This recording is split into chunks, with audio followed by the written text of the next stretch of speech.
খিদিরপুরের অরফানগঞ্জের বাজারে ভয়াবহ আগুন। রবিবার রাত 2:05 নাগাদ বাজারের একাংশ থেকে ধোঁয়া দেখতে পান স্থানীয়রা। পর মুহূর্তেই দাউ দাউ করে জ্বলতে শুরু করে আগুন। ঘিঞ্জি এলাকা হওয়ায় মুহূর্তের মধ্যে আগুন ছড়িয়ে পড়ে। স্থানীয় বাসিন্দারা আগুন নেভানোর চেষ্টা শুরু করেছিলেন, কিন্তু খুব একটা লাভ হয়নি। পাশাপাশি থানা এবং দমকলের সঙ্গে যোগাযোগের চেষ্টা করা হয়, কিন্তু দমকল দেরিতে আসে। আগুন লাগার অন্তত 2 ঘন্টা পরে তা নেভানোর কাজ শুরু হয় বলে খবর। সোমবার সকাল পর্যন্ত আগুন নিয়ন্ত্রণে আনার কাজ চলছে। এখনো পুরোপুরিভাবে আগুন নিয়ন্ত্রণে আসেনি।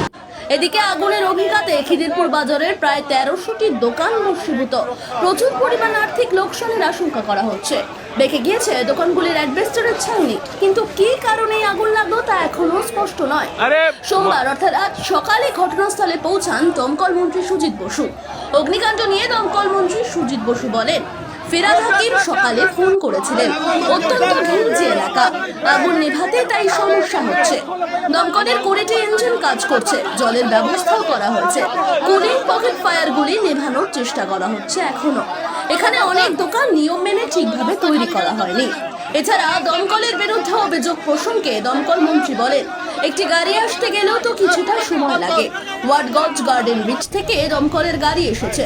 জীবন বিপন্ন করে কাজ করেন আমাদের লোকজন। তাছাড়া দোকান করার সময় অনেকেই ঠিকমতো নিয়ম মানেন না। আমি কাউকে দোষ দিচ্ছি না, একটা ঘটনা ঘটেছে, আমরা তা দেখব। Bureau report, sky news Bangla.